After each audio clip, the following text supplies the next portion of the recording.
এই মুভিতে আমাদের এমন এক দুনিয়া দেখানো হয় যেখানে মানুষ আর ডাইনোসর এক হাজারো বছর আগে যখন পৃথিবী ধ্বংস হয়েছিল তখন বেশিরভাগ ডাইনোসর মারা গিয়েছিল। এর মধ্যে যেগুলো জীবিত ছিল তারা মাটির নিচে থাকতে শুরু করে। এরা বাইরের দুনিয়াতে আসতে পারতো না, নিচে তাদের চাষাবাদ বাড়তে থাকে। এরপর হাজারো বছর আগে একটা বড় আগ্নেয়গিরি উঠে আসে, যার ফলে বহুত বড় একটা রাস্তা খুলে গেছে এবং ডাইনোসর বাইরের দুনিয়াতে আসতে থাকে। কিন্তু এখানকার আবহাওয়া, পানি তাদের জন্য বসবাসের উপযোগী ছিল না। এতে অনেক ডাইনোসর মারা গেছে। অবশিষ্ট যারা ছিল তারা কিছু জায়গায় থাকতে শুরু করে, আইল্যান্ড এবং সমুদ্রে, যেখানে ওদের থাকার উপযোগী ছিল এবং ওই জায়গাটি খুবই ভয়ঙ্কর ছিল আর মানব জাতির সেখানে যাওয়ার নিষেধ ছিল। তবে ওই সময় কিছু কোম্পানি এমন ছিল যে তাদের ওখানে যাওয়ার পারমিশন আছে, কারণ তারা ডাইনোসর সম্পর্কে রিসার্চ করতে পারবে এবং এই ডাইনোসর সম্পর্কে আরো বিস্তারিত জানতে পারবে। তো আর বেশি কথা না বলে চলুন শুরু করা যাক জুরাসিক ওয়ার্ল্ড রিবাথ। মুভির কাহিনী শুরু হয় একটি জঙ্গলের মধ্য থেকে, যেখানে একটি গবেষণাগার ল্যাব ছিল। সেই ল্যাবে অনেক সায়েন্টিস্টরা কাজ করত। তারা সবাই ডাইনোসরের উপর গবেষণার কাজে যুক্ত ছিল। সেই ল্যাবে কিছু ডাইনোসরকে তারা বন্দী করে রেখেছিল, যার উপর এই সায়েন্টিস্টরা রিসার্চ করত। সেখানে একটি ডাক্তার চকলেট খাচ্ছিল, আর চকলেট খাওয়ার শেষে চকলেটের প্যাকেটটি নিচে ফেলে দেয়। সেই চকলেটের প্যাকেটটি হঠাৎই একটি অটোমেটিক আউটডোরের ভিতরে চলে যায়, যার ফলে সিকিউরিটি সিস্টেম বন্ধ হয়ে যায়। এর সাথে সকল ইনডোর গ্লাসগুলো খুলে যায়। তখন সেখানে একটি ডাইনোসর গ্লাস থেকে বেরিয়ে আসে আর তাদের উপর আক্রমণ করে। এখান থেকে আমরা এটাই বুঝতে পারি যে ছোট্ট একটি ভুলের কারণে অনেক বড় মাসুল দিতে হচ্ছে। এরই সাথে মুভির কাহিনী কিছু দূর সামনে দেখতে পাই, যেখানে আমরা মার্টিনকে দেখতে পাই যে সামনে কোথাও যাচ্ছিল। তার সাথে জোরা নামের একটি মেয়ে ছিল। এখানে আমরা জানতে পারি যে পৃথিবীতে এখনো ডাইনোসরের অস্তিত্ব রয়েছে, যারা মানুষের অগোচরে বিভিন্ন জায়গায় অবস্থান করছে। মার্টিন জোরাকে বলে তাকে একটা সাহায্য করতে। মার্টিন বলে সে একটি ঔষধ গবেষণাগারে কাজ করে, সেখানে তারা হার্টের ঔষধ তৈরি করে। মার্টিন আরো বলে অনেক মানুষ হার্টের সমস্যায় ভুগছে, আমরা তাদের জন্য মেডিসিন তৈরি করতে চাই। এই জন্য তাদের ডাইনোসরের কিছু টিস্যু দরকার, যা দিয়ে তারা হার্টের ঔষধ তৈরি করতে পারবে, যার ফলে মানুষের আয়ু দীর্ঘদিন হবে। এরপর তারা সেখান থেকে একটি ডাক্তারের কাছে যায়। ডাক্তারটির নাম ছিল হেনরি। হেনরি তাদের বলে সে যে প্রজেক্টের কাজ করছে এটা খুবই বিপজ্জনক। হেনরি বলে তাদের 3 প্রজাতির ডাইনোসর চাই, যারা কিনা মাটির নিচে অবস্থান করছে। তার সাথে হেনরি সেই 3 প্রজাতির ডাইনোসরের নাম বলে। হেনরি আরো বলে এই 3 প্রজাতির ডাইনোসরের টিস্যু তাদের প্রয়োজন, যা দিয়ে তারা মানব প্রজন্মের বড় রোগের ঔষধ তৈরি করতে পারবে। এটা শুনে মার্টিন জোরাকে বলে এই কাজটা যদি আমরা করতে পারি তাহলে আমরা $1 বিলিয়ন পেতে পারি। তখন হেনরি বলে আমি তোমাদের অ্যাডভাইস দিতে পারি, কিন্তু তোমাদের সাথে যাব না। এটা শুনে মার্টিন বলে তোমাকে ছাড়াই কাজ করা সম্ভব হবে না, এই জন্য তোমাকে আমাদের সাথে যেতেই হবে। হেনরি একটু চিন্তায় পড়ে যায়। পরক্ষণে হেনরি রাজি হয়ে যায়। এরপর তারা 3 জন প্লেনে করে যেতে থাকে। পরে তারা সুরিনাম নামক জায়গায় আসে, যেটা ছিল শহর থেকে 600 কিলোমিটার দূরে। তারা সেখানে গিয়ে জন নামের এক ব্যক্তির সাথে দেখা করে। মার্টিন তাদের প্ল্যান জনকে বলতে থাকে। তারা জনের বোটটি সেখানে নিয়ে যেতে চায়। এটা শুনে জন বলে সে এত দূরে আগে কখনো যায়নি, এত বড় রিস্ক সে নিতে পারবে না। এর উপর তার বোটটি সে এত দূরে নিয়ে যেতে পারবে না। তখন জোরা অনেক টাকা দেওয়ার কথা বলে, আরো বলে এই কাজের বিনিময়ে আমরা অনেক ডলার পাবো, তোমরা তোমাদের পাওনা পেয়ে যাবে। এটা শুনে জন রাজি হয়ে যায়। জনের বোটে অনেক লোক কাজ করত।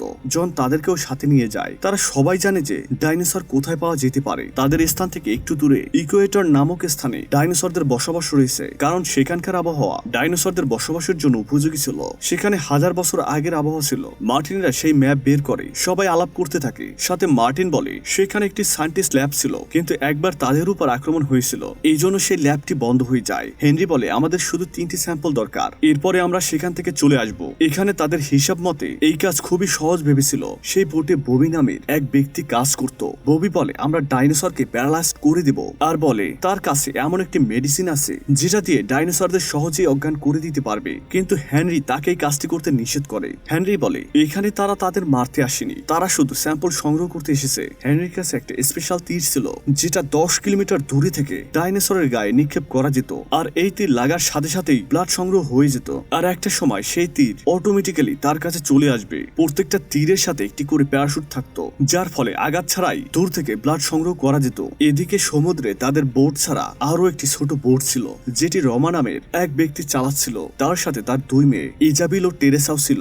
আরো ছিল তার ছেলে জিবার। তারা প্রতি বছর ছুটিতে পরিবার সহ সমুদ্রে ঘুরতে আসতো। এবার তারা নর্মাল ভাবে ঘুরতে এসেছে। হঠাৎ এক সময় তাদের বোটটি উল্টে যায় এবং তারা সবাই পানিতে পড়ে যায়। তারা সবাই কষ্ট করে সেই বোটের উপরে উঠে পড়ে। তারা দেখে ডাইনোসরের আঘাতে তাদের বোট উল্টে গেছে। অনেক কষ্ট করে তারা তাদের প্রাণ বাঁচায়। এদিকে রমা দুর্ঘটনার আগেই ইমার্জেন্সি সিগন্যাল পাঠিয়ে রেখেছিল, এই জন্য পরে তারা সাহায্যের জন্য অপেক্ষা করতে থাকে। এদিকে সেই সিগন্যাল জনের বোটে পৌঁছে যায়, আর বারবার সিগন্যালটি বাজতে থাকে। তখন জন বুঝে যায় আশেপাশে কেউ তাদের কাছে সাহায্য চাইছে। মার্টিন তখন বলে তারা এখানে তাদের কাজে এসেছে, অন্য কোথাও সময় নষ্ট করতে পারবে না। এটা শুনে জন বলে, এই বোট আমার, তাই আমার কথা তোমাকে শুনতেই হবে। আমি তাদের বাঁচাতে চাই, তারা আমাদের থেকে অল্প কিছু দূরে আছে। তাদের বাঁচাতে জন প্রথমে সেই বোটের কাছে যেতে থাকে। রমা ফায়ার করে তাদের সিগন্যাল দেয়। একটা সময় তারা সেই বোটটি দেখতে পায়। পরক্ষণে রমার পরিবারকে তারা বাঁচিয়ে নেয়। রমা তাদের বলে, কোনো মাছের জন্য তাদের বোট উল্টে যায়নি, সেটা অন্য কিছু ছিল। তার ধাক্কাতেই আমাদের বোটটি উল্টে যায়। এর সাথে রমা সবাইকে ধন্যবাদ জানায় তাদের জীবন বাঁচানোর জন্য। পরে তারা সিদ্ধান্ত নেয় রমার পরিবারকে তাদের পাশের গ্রামে নামিয়ে দেবে। ঠিক তখনই তারা ম্যাপে দেখতে পায় বড় কোনো একটা কিছু তাদের বোটের দিকে এগিয়ে আসছে। এর কিছুক্ষণ পর ডাইনোসরটি তাদের বোটে ধাক্কা দেয়। তখন তারা জানতে পারে এটা সেই পানিতে থাকা ডাইনোসর, যেটি স্যাম্পল তারা সংগ্রহ করতে চায়। ডাইনোসরটি তাদের বোটের আশেপাশে ঘুরতে থাকে, আর এটি এতটাই বড় ছিল যে তাদের বোটের থেকে দ্বিগুণ। এদিকে জোড়া তার উপর তীর মারতে থাকে। প্রথম তীরটি মিস্টেক হয়ে যায়, পরে জোড়া আবার তীর মারতে থাকে। ততক্ষণে ডাইনোসরটি তাদের বোটে আঘাত করে বসে। এদিকে জোড়া তার ব্যালেন্স ঠিক রেখে একটি তীর মারে, যেটা ডাইনোসরের গায়ে লাগে। তীরটি ব্লাড ভরে যেতেই অটোমেটিক্যালি প্যারাশুটের মাধ্যমে চলে আসে। হেনরি তখন স্যাম্পলটি ধরে নেয়, কিন্তু তখনও তাদের বিপদ কাটেনি। ভিতরে এসে হেনরি বলে তারা এই স্যাম্পল ফার্মা কোম্পানিকে দিবে না। তারা যে মেডিসিন তৈরি করবে সেটা সাধারণ মানুষ ক্রয় করতে পারবে না। তখন জোড়া বলে, আমরা এখানে ডলার কামাতে এসেছি, তুমি এত চিন্তা করো না। বাইরে বোটের আশেপাশে ছোট ছোট ডাইনোসর গুলো চলে আসে, আর ববি নামের সেই লোকটি ডাইনোসর উপর গুলি করতে থাকে। তখন একটি ডাইনোসর ববির উপর আক্রমণ করে বসে আর তাকে মেরে ফেলে। ডাইনোসরের ধাক্কাতে ইজাবেল বোট থেকে পড়ে যেতে থাকে। তখনই রমা তার হাত ধরে বাঁচিয়ে নেয়। এসব দেখে জন তার বোটটি সামনের দিকে ঘুরিয়ে নেয় আর সামনে এগোতে থাকে। তারা ভাবে সামনে কোনো ডাইনোসর নেই। সেখানে রমা ভাবে এখানে অবস্থা খারাপ হতে চলেছে। রমা তার মেয়ে টেরেসাকে বলে এমার্জেন্সি সিগন্যাল পাঠাতে। টেরেসা সিগন্যাল পাঠাতে আসলে মার্টিন তাকে বাধা দেয়। মার্টিন চাইতো না এখানে অন্য কেউ আসুক। দুর্ভাগ্যক্রমে টেরেসা হঠাৎ বোট থেকে পানিতে পড়ে যায়। মার্টিন সেটা দেখেও তাকে সাহায্য করেনি। টেরেসাকে বাঁচাতে যেবার পানিতে লাফ দেয়। ভেতরে রমা ভাবে বোটটি ডুবে যেতে পারে, এই জন্য তারা সেফটি নিয়ে পানিতে লাফ দেয়। তার সাথে বোটের বাকি লোকরাও পানিতে লাফ দেয়। কিছু সময় পর বোটটি সমুদ্রের একটি দ্বীপের কিনারে উঠে আসে। পিছনে রমা তার পরিবারের সাথে সেফ ছিল। তারা জানতো পাশে একটি গ্রাম আছে। তারা সেখানে যেতে সামনে এগোতে থাকে। বোটের বাকি লোকরাও সমুদ্রের কিনারে পৌঁছে যায়, কিন্তু সেখানে একটি ডাইনোসর তাদের পিছনে চলে আসে আর জনের টিমের একটি মেয়েকে ধরে নিয়ে যায়। এদিকে মার্টিনরা সেই দ্বীপে আসে যেখানে সেই সায়েন্টিস্টদের ল্যাবটি ছিল।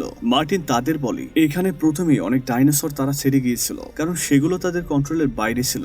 এই জন্য তাদের সবাইকে খুব সাবধানে চলতে হবে। তারা সবাই পাহাড়ের উপর উঠতে থাকে। রমা তার পরিবারকে নিয়ে একটি পাইপলাইনের কাছে পৌঁছায়। সেভাবে এই পাইপলাইন ধরে তারা গ্রামে পৌঁছাবে। এই জন্য রমা সেই পথ ধরে পরিবারের সঙ্গে সামনে যেতে থাকে। এদিকে জোড়া তার টিম মেম্বারদের নিয়ে পানির মধ্য দিয়ে সামনে এগোতে থাকে। তখন হেনরি তাদের বলে ডাইনোসর অনেক শক্তিশালী, তারা চাইলে আমাদের ক্ষতি করতে পারে, কিন্তু আমাদের উচিত তাদের থেকে দূরে থাকা। এটা বলতে বলতে তারা সামনে এগোতে থাকে। তখনই মার্টিন উপরে একটি ব্লাস্ট হওয়া প্লেন দেখতে পায়। প্লেনের ভেতরে এক ব্যক্তির কঙ্কাল দেখতে পায়। তার হাতে একটি বন্দুক ছিল। মার্টিন সেই বন্দুক নিতে লাঠি দিয়ে তার হাতে মারতে থাকে। অপরদিকে রমা তার মেয়েদের নিয়ে একটি জায়গায় বসে রেস্ট করতে থাকে, কারণ সেখানে তখন অন্ধকার নেমে আসছিল। সেখানে তার ছেলে জেবারও ছিল।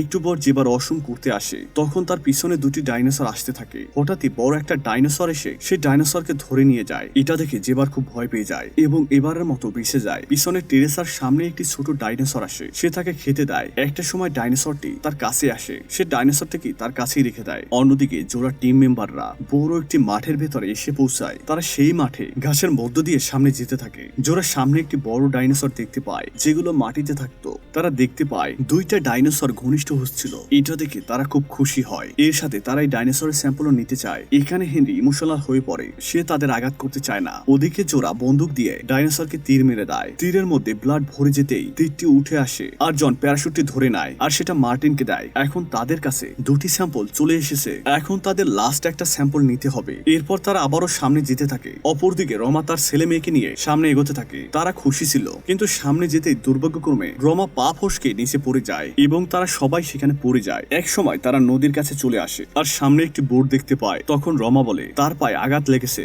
সে নদী পার হতে পারবে না। তখন ইজাবেল বলে সে বোটটি নিয়ে আসবে। এই বলে সে নদী পার হতে থাকে। পার হয়ে উপরে উঠতে দেখে একটি ডাইনোসর মরে পড়ে আছে। পাশে আরেকটি ডাইনোসর ঘুমাচ্ছিল। এইটা দেখে ইজাবেল একটি বক্স টানতে টানতে নদীর কিনারে নিয়ে আসে আর সেটা ওপেন করে দেয়। সেটা ছিল মূলত ছোট বোট। ইজাবেল দ্রুত সেটা নিয়ে তার বাবা ও ভাইদের উঠিয়ে নিয়ে সেখান থেকে যেতে থাকে। ততক্ষণে ডাইনোসরটি জেগে যায় আর তাদের পিছনে আসে। রমা দ্রুত বোটটি চালাতে থাকে, কিন্তু ডাইনোসরটি তাদের বোটটি ধাক্কা দিয়ে উল্টে দেয়। এখানে তারা সবাই পানির স্রোতে ভেসে একটি পাথরের পিছনে লুকিয়ে পড়ে, কিন্তু ছোট মেয়ে টেরেসা সেই বোটের নিচে আটকা পড়ে যায়। ডাইনোসরটি তার উপর আক্রমণ করে, কিন্তু ভাগ্যক্রমে টেরেসা বেঁচে যায় এবং পানির স্রোতে সেই পাথরের পিছনে তার বাবার কাছে চলে যায়। তখন ডাইনোসরটি চলে আসে, কিন্তু দুই পাশে পাথর থাকার জন্য সে তাদের ধরতে পারে না। এরপর ডাইনোসরটি সেখান থেকে চলে যায়। রমা তার ছেলে মেয়েকে নিয়ে বোটে উঠে সামনে এগোতে থাকে। ওদিকে জোরা তার টিম মেম্বারদের নিয়ে একটি পাহাড়ের উপর পৌঁছে যায়। জোরা নিচে দেখতে থাকে তারা সেখানে ফ্লাইং ডাইনোসর খুঁজতে গিয়েছিল। তারা তিনজনে পাহাড় বেয়ে নিচে নামতে থাকে সেই ডাইনোসর খুঁজতে। তারা পাহাড়ের গায়ে একটি গুহার সন্ধান পায়।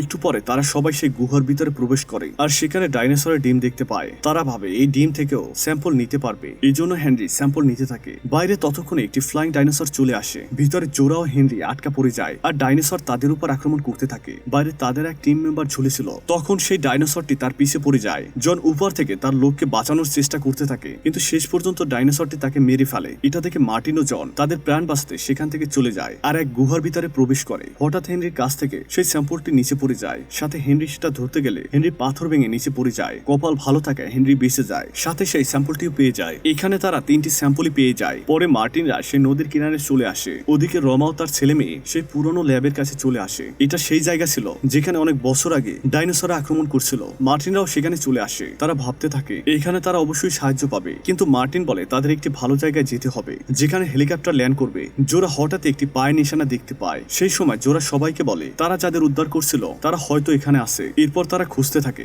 দীর্ঘ সময় পর তারা তাদের দেখা পায়। সেখানে আজাবিল মার্টিনকে দেখে রেগে যায়, সাথে বলে সে তাকে বিপদে সাহায্য করেনি। এই বলে সে তার উপর রাগ দেখাতে থাকে। ঠিক তখনই মার্টিন সেই বন্দুক দিয়ে তাদের ভয় দেখাতে থাকে, সাথে স্যাম্পলগুলো তার কাছে নিয়ে নেয়। সেখানে থাকা লোকেরা বুঝে যায় স্যাম্পলটি ভুল লোকের কাছে চলে গেছে। তখন পিছনে সেই ডাইনোসর গুলো চলে আসে। মার্টিন তখন তাদের গুলি করতে থাকে। এই সুযোগে তারা সবাই সেই ল্যাবের ভিতরে লুকাতে চলে আসে। যে যেখানে পারছিল সে সেখানে লুকাতে থাকে। সেখানে থাকা ডাইনোসর মার্টিনের পিছনে পড়ে যায়। সে একটা গাড়ি নিয়ে পালাতে থাকে। ভিতরে রমা তার ছেলে মেয়েকে নিয়ে লুকিয়ে থাকে। দুর্ভাগ্যবশত একটি ডাইনোসর ভিতরে চলে আসে। টেরেসা একটি বক্সে লুকিয়ে পড়ে। পরে তারা সবাই একটি সুড়ঙ্গে ঢুকে যায়। এদিকে বাইরে একটি হেলিকপ্টার চলে আসে। জন বলে তাদের হেলিকপ্টার চলে এসেছে, হেনরি তুমি কিছু একটা করো। এইটা বলেই জন বাইরে যেতে থাকে। পাইলট সেখানে কিছুই দেখতে পায় না, কারণ সেখানে রাত হয়ে গিয়েছিল। হেনরি সেখানে একটা ফায়ার বক্স দেখে। সেখান থেকে একটি গুলি ছোড়ে। আগুনের ফুলকি দেখে পাইলট বুঝে যায় এখানে লোক রয়েছে। পাইলট তাদের উদ্ধারের জন্য হেলিকপ্টার নিচে নামাতে থাকে। সেখানে হেনরি দেখে হেলিকপ্টারটি একটি ডাইনোসর খেয়ে ফেলছে। এটা দেখে তারা সবাই সেই সুড়ঙ্গে নেমে আসে। তারা জেনে যায় এই সুড়ঙ্গের মাথায় একটি বোট রয়েছে।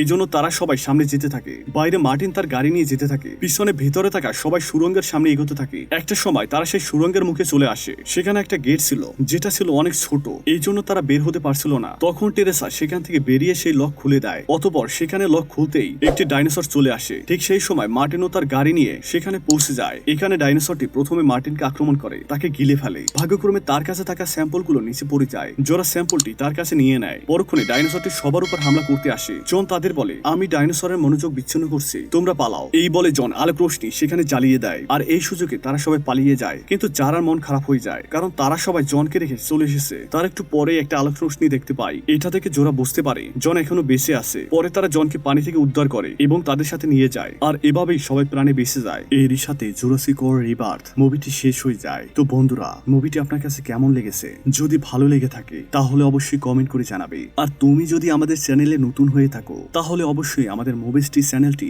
সাবস্ক্রাইব করবে। আজ এই পর্যন্তই, দেখা হবে নতুন কোনো ভিডিওতে। খোদা হাফেজ।